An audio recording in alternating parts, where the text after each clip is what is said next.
दोस्तों आज हम कवर करेंगे हिस्ट्री का मोस्ट इंपोर्टेंट टॉपिक प्रमुख संधियां। एग्जाम में सीधे सीधे क्वेश्चन पूछे जाते हैं कि बताइए अमृतसर की संधि किस वर्ष हुई, इलाहाबाद की संधि किस वर्ष हुई। इन सब के वर्ष पूछ लिए जाते हैं और भाई इन सब को हम ट्रिक से याद करेंगे। आपको बिल्कुल भी रटने की जरूरत नहीं है, बस एक बार ये वीडियो आप कंप्लीट देख लेंगे ना, ये आपको चुटकियों में याद हो जाएंगे। तो स्वागत है आप सभी का जी के महात्मा जी में। चलिए शुरू करते हैं फटाफट। सबसे पहले बात करते हैं पूना की संधि बाजीराव द्वितीय और अंग्रेजों के मध्य हुई कब? 1818 में। उसके बाद है उदयपुर की संधि महाराणा और अंग्रेजों के मध्य हुई कब? 1818 में। उसके बाद है सुगौली की संधि नेपाल और अंग्रेजों के मध्य हुई कब? 1816 में। अब इन तीनों को याद करेंगे ट्रिक से। अब देखिए पूना की संधि, पूना का हो जाएगा पूनम। पूनम नाम की लड़की है और उसकी उम्र कितनी है? 18 वर्ष। कितनी? 18 वर्ष, 18 वर्ष, 18 वर्ष, 1818। तो भाई अपना कवर हो गया। पूनम नाम की लड़की और उसकी उम्र है 18 वर्ष। तो पूना की संधि 1818 बिल्कुल इजी है। और पूनम का एक भाई है जिसका नाम है उदय, यानी कि उदयपुर, और वो भी 18 वर्ष का है। क्यों? क्योंकि भाई पूनम और उदय दोनों जुड़वा पैदा हुए थे, तो दोनों की ही उम्र है 18 साल। तो उदयपुर की संधि और पूना की संधि 1818 में, ये भूल मत जाइयो भाई। नेक्स्ट सुगौली की संधि नेपाल और अंग्रेजों के मध्य हुई 1816 में। अब सुगौली का हो जाएगा रंगोली और यहाँ है 1816।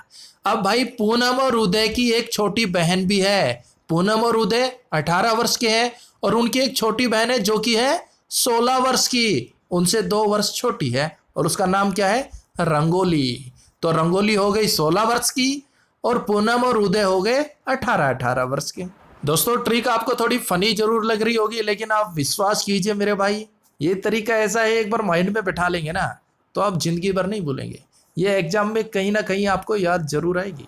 नेक्स्ट बेसिन की संधि बाजीराव द्वितीय और अंग्रेजों के मध्य हुई 1802 में। अब बेसिन का हो गया बेसन 1802। 18 रुपए में 2 किलो आता था भाई किसी टाइम में, लेकिन आज की डेट में महंगाई आसमान छू रही है और वही बेसन आपको मिलेगा 60 से 65 रुपए किलो। लेकिन एक टाइम था मेरे भाई जब 18 रुपए में 2 किलो बेसन आ जाता था। 1802 बेसन की संधि, भूल मत जाइए। नेक्स्ट अमृतसर की संधि महाराजा रणजीत सिंह और अंग्रेजों के मध्य हुई 1809 में। अब अमृतसर में वही सारी है अमृत की और पीछे है सर। अब स्टूडेंट पूछ रहे हैं अपने गुरुजी से, मैं अमृत कैसे ले सकता हूं सर? अमृतसर। अब सर ने सीधे सीधे पूछा, भाई आपकी उम्र कितनी है? 18 वर्ष है सर। तो गुरुजी का जवाब था 9 9 9। 18 वर्ष की उम्र में आप अमृत नहीं ले सकते। 9 9 9। बेटा अमृत पाने के लिए आपको 70-80 साल तक कठोर तपस्या करनी पड़ेगी, तब जाके अमृत मिलेगा। आप सोच रहे आप 18 वर्ष के और आपको अमृत मिल जाए? 9 9 9। 18 वर्ष की उम्र में अमृत नहीं मिलेगा। 9 9। अमृतसर की संधि 1809। नेक्स्ट लाहौर की संधि सिखों और अंग्रेजों के मध्य हुई 1846 में। अब भाई बात हो रही है लाहौर की, तो चलते हैं पड़ोसी देश की तरफ। अगर भारतीय फौज को परमिशन दे दी जाए कि भाई आप लाहौर पर फतेह हासिल कीजिए, तो कितना समय लगेगा?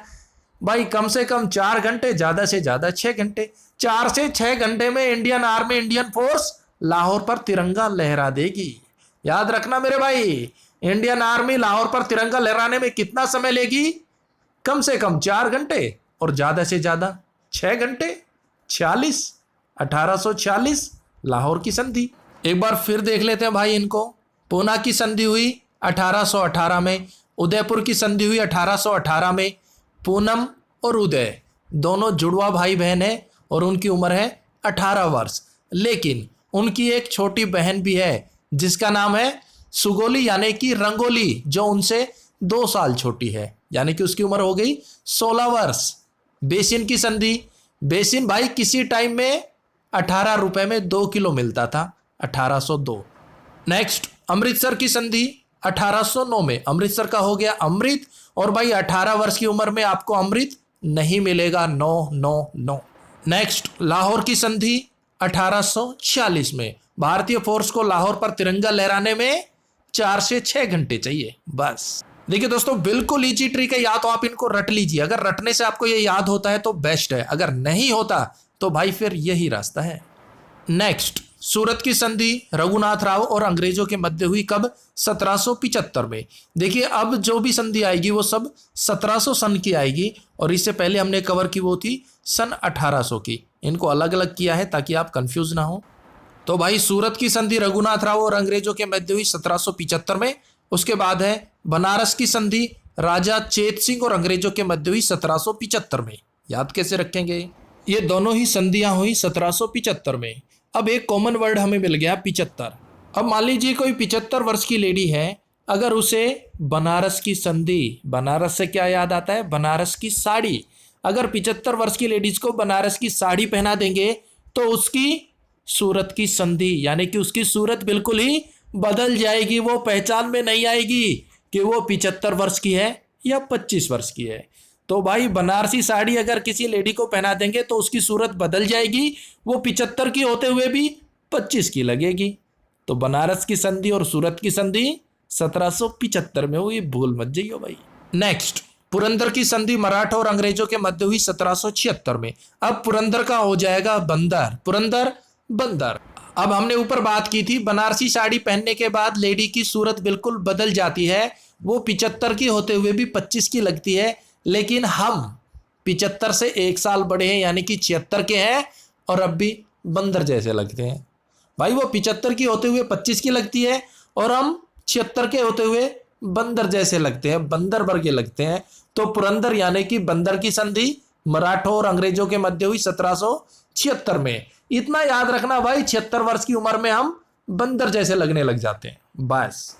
नेक्स्ट, सालबाई की संधि महादजी सिंधिया और अंग्रेजों के मध्य 1782 में। सालबाई का हो गया काम वाली बाई, सालबाई काम वाली बाई। 17 को भूल जाइए, 82 को याद रखिए, 82 में 8 और 2। अब काम वाली बाई बेचारी पूरा 8 घंटे काम करती है और पैसे 2000 रुपए लेती है। भाई काम वाली बाई पूरे 8 घंटे काम करती है और उसे रुपए मिलते हैं 2000। 82 कवर। तो सालबाई की संधि हुई 1782 में। काम वाली बाई बेचारी इतनी अच्छी है, पूरा 8 घंटे काम करती है और उसके बदले मात्र 2000 रुपए लेती है। सही कहती थी काम वाली बाई, 8 घंटे काम करती हूँ 2000 रुपए मिलता है। हाँ अच्छा है, कहाँ का अच्छा है? अरे 17 साल से काम कर रही है डेली 8 घंटे 2000 रुपए में। हाँ एक पॉइंट और नोट कीजिए, देखिए बनारस की 2 संधियां हुई है। बनारस की प्रथम संधि हुई थी 1773 में अवध के नवाब सुजादुद्दौला और अंग्रेजों के मध्य, और बनारस की दूसरी संधि हुई थी राजा चेत सिंह और अंग्रेजों के मध्य 1775 में। नेक्स्ट, मंगलौर की संधि टीपू सुल्तान और अंग्रेजों के मध्य 1784 में। अब मंगलौर का हो गया मांग, डिमांड, कर्मचारियों की क्या मांग है, क्या डिमांड है? 1784 लास्ट में आ रहा है ना, 84। अब भाई आपने देखा होगा कंपनियों में, फैक्ट्रियों में 8-8 घंटे की शिफ्ट होती है। अब कर्मचारी क्या मांग लेकर आए हैं कि हमारी 8 घंटे की शिफ्ट को भी आप 4 घंटे की कर दो, 8 को 4 की कर दो। 84 अपना कवर हो गया। मंगलौर की संधि कब हुई? 1784 में। बस इतना याद रखना मेरे भाई, कर्मचारियों की मांग है कि वो 8 घंटे की शिफ्ट नहीं कर सकते, उनकी शिफ्ट को 4 घंटे में बदल दो। 80 4 84, मंगलौर की संधि 1784। नेक्स्ट, श्रीरंगापट्टनम की संधि टीपू सुल्तान और अंग्रेजों के मध्य 1792 में।